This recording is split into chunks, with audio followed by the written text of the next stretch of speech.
you. So, here's a collection of motorcycles that are not on display.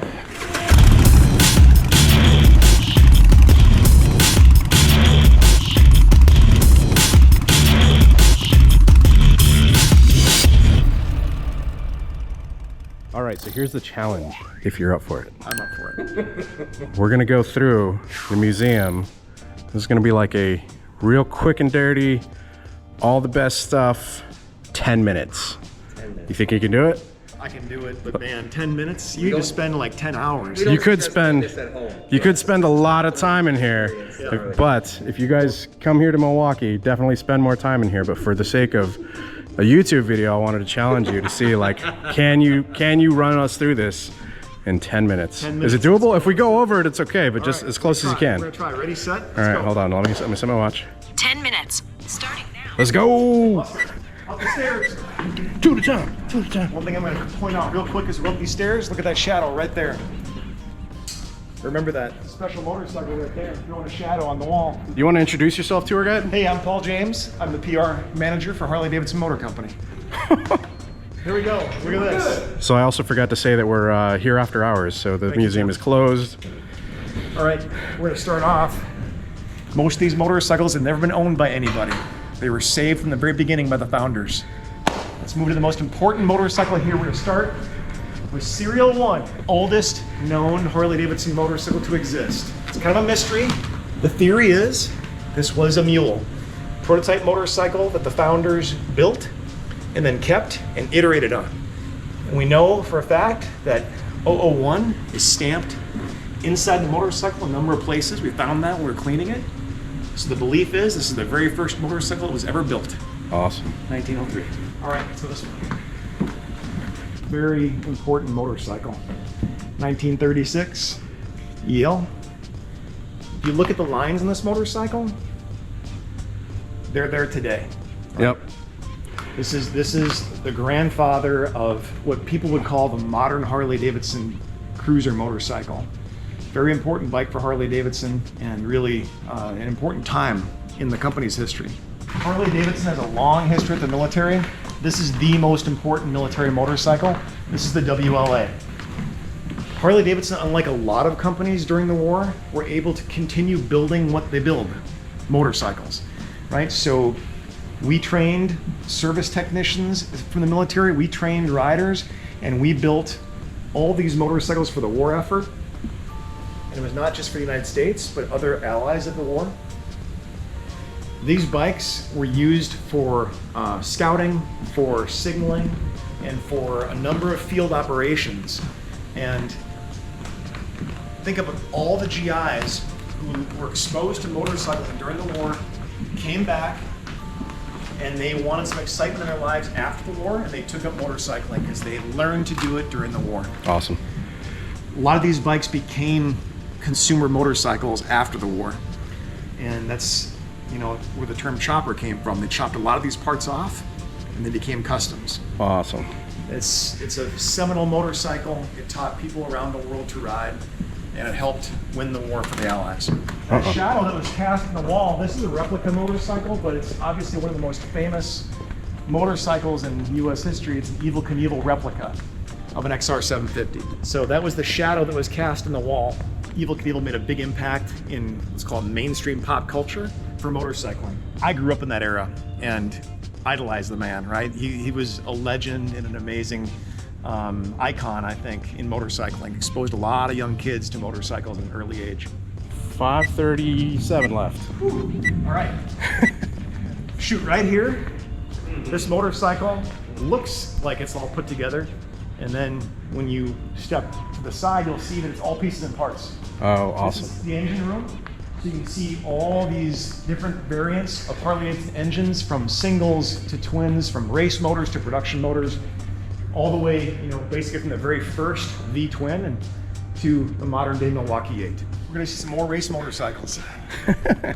Seems to be what you're excited about, I being love racing motorcycles. being a racer. You want to tell us a little bit about your racing history with? Just been racing motorcycles since I came to Harley-Davidson. I've raced Buells and Harley-Davidson XR 1200s, and I just love it. As I think about these folks who raced these board track motorcycles, man, they had stones. Dude. Think about what they were doing, the speeds they were going in the era they were racing in. It was a huge spectacle. So board track racing was huge. These tracks were massive and they drew big crowds of spectators. Their speeds were, 100+ miles an hour, no brakes, racing in a pack. These racers were pretty incredible. 100 miles an hour, no brakes on a grade like that with little skinny tires. This right here is Daytona Beach. This is a 1936 EL factory streamliner that Joe Petrale raced. He did 136 something odd miles an hour. The aerodynamics, they looked like it would work right, but it actually 38 did not necessarily make it very stable at speed. So very cool motorcycle in our history. Wall of hill climbers, Willie G's favorite form of racing. And those are elegant, crazy motorcycles when you think about what people did with them. The tank wall. Got to run up and down this tank wall. These are replicas, of course, but they are replicating the logos that were, the actual logos of tanks in the era. So you're walking through the era, basically. I need one of these in my house. That's so cool. Yeah, that's amazing.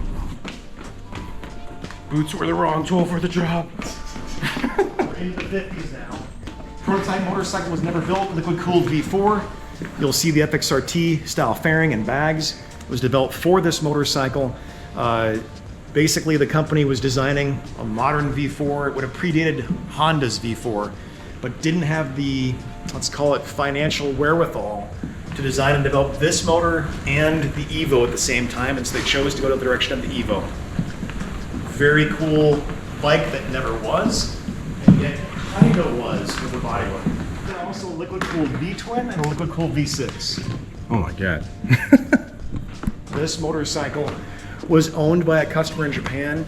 He had it in a storage, let's call it container in his backyard.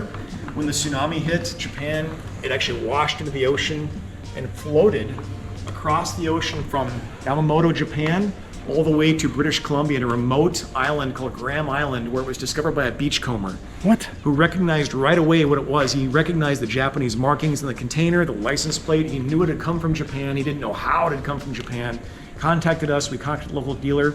We salvaged it. The next day, I had it already floated back out to the ocean, fell out of the container into the sand. We thought about, hey, if we could restore this and give it back to its owner, if he was still alive, right, it'd be something special. We did find the owner. He did survive the tsunami. Unfortunately, lost his home. He lost members of his family. It was a very, very sad story. He did not want his motorcycle back, but he wanted us to keep it. And so here it is on display of resilience. All right, Elvis's bike. The King.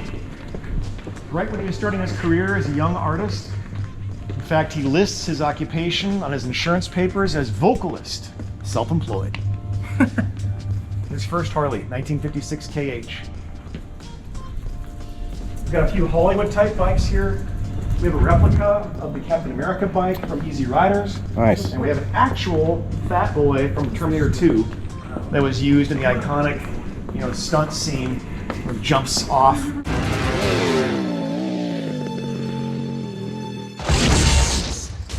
Captain America WLA replica made out of a Crossbones. So intended to look like a WLA because they were going to destroy about half the bikes they had in the film. Wow.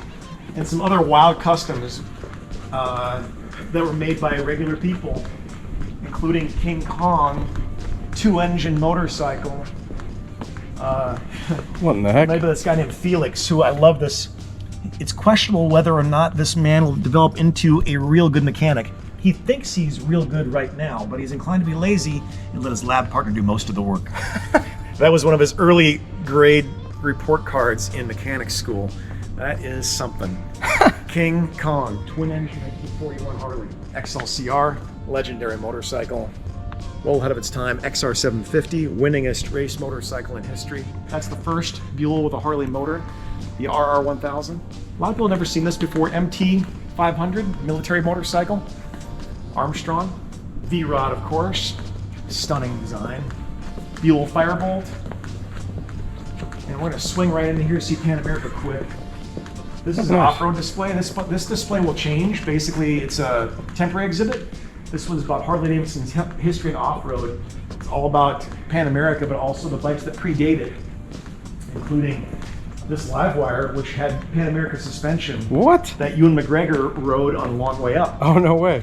So they used Pan America wheels and suspension for this special project. And that is a series you can watch on Apple TV. All right, so Mike, how are we doing time? You're over. Ah, shoot! I'm doing my best. I'd say you're doing a pretty damn good job. We're at the end. So we'll This is basically a new display area that people can sit on the motorcycles and kind of, you know, before this, there's nothing you can really touch. Now you get a chance to see and feel these motorcycles. These are the ones you can have in the showroom right now. So this is the end of the factory tour of the museum. All right, so I'll forgive you for going over if we can see the archives. Let me see what I can do. Let me see what I can do. Yes, Mr. McCormick. It was the tsunami bike that my timer went off. Shoot. But it's okay. Like I said, blasting through this museum in that amount of time is totally unrealistic. You could draw so much inspiration from this place, you know? So There's so much to see, and that's just the motorcycles. There's a lot of other documents and materials and videos and things you could spend time on that, you know, we just ran right past. yeah. Oh, that's where we were just shooting? Yep. Wow. Those are crates of motorcycles. Awesome. So this is the archives, and contains a lot of different artifacts and pieces of memorabilia and collectibles. A lot of it is temperature controlled documents, images, brochures, everything that we've collected over the years that we feel is important to tell the history of the company, and that we can also draw on for inspiration or information or history or things that we need to do or know. It's a very big elevator. Gotta carry some motorcycles today. All right. Alright, so here's a collection of motorcycles that are not on display. 500 vehicles in the collection, 43% of production bikes, 22% vehicles used by Harley-Davidson, 35% came from outside sources and kept properly. That's a cool job. It's one of the best jobs in the company. The little snippets at the top. You're like 69, XB12, 22, Ulysses. I use the word restored. It's not restored, it's conserve. This is important. The archives, we use cleaning equipment to maintain the collection. We do not restore, but we conserve the motorcycles. And as I mentioned, most of the bikes in the collection were never owned by anyone, so they're kept from brand new. And so it's a matter of, you know, keeping them conserving them in the condition that they're in. The engine collection. Okay. Yep. A lot of cutaways. Carbon fiber top covers. You can see bodywork numbers up there. Doug Chandler, Pascal Picat, Scott Russell, Trip Nobles. Well, I guess I'll forgive you for going over. Thank you, sir. I would say anyone who watched this video, you just saw a snippet of what's here. For real. And it's worth coming and spending a day. Agree. Yeah, I've definitely come and spent a couple hours here. This was a very, very shallow layer to what you guys are looking at. So definitely would recommend coming to the mothership, checking this place out. The Hill Climber statue was a special gift from the Davidson family to the Harley-Davidson Museum. It was commissioned by the Davidsons. It was created by an artist named Jeff Decker. As I mentioned before, Willie G's favorite form of racing is hill climb. And so this is a hill climber in the classic pose of coming up the mountain and thoroughly on the edge of control, like almost falling off the bike, somehow staying on. And yeah, it represents the spirit of Harley-Davidson and Harley-Davidson riders. Crazy. On the statue, somewhere in the base, are the thumbprints of all the Davidson family members. Oh, wow. And then here it is, the dynamic hill climber gift from the Davidson family, remembering their lifelong association with the brand and their passion for it. So, from Nancy and Willie. All right, guys, I think that concludes our 10-minute museum tour. 10 plus. 10 plus. Big thanks, man. Great job. Loved it. I think you killed it, bro. If you guys are interested in any information on the museum, check out the link down in the description below. I hope you guys enjoyed it. Yes, we did go over 10 minutes a little bit, but like I said, totally worth it. Super cool to see the long, rich history of this brand. Absolutely love that there's something like this that actually exists where you can go and you can see that #1 and then all the way to the Pan America. Anyways, we're gonna go and grab some food here at the Motor Barn restaurant, which is directly across from the museum. Have some drinks, maybe some steaks. But thank you guys for watching. Greatly appreciate it. Do me a favor, if you guys enjoyed this video, hit the like button. Lets YouTube know that we're doing a good job. If you guys aren't subscribed already, hit subscribe. Hit the bell icon also so it sends you notifications of future uploads and activity. Until next time, ride safe out there. Stay vigilant. Catch you guys on the next one. Peace.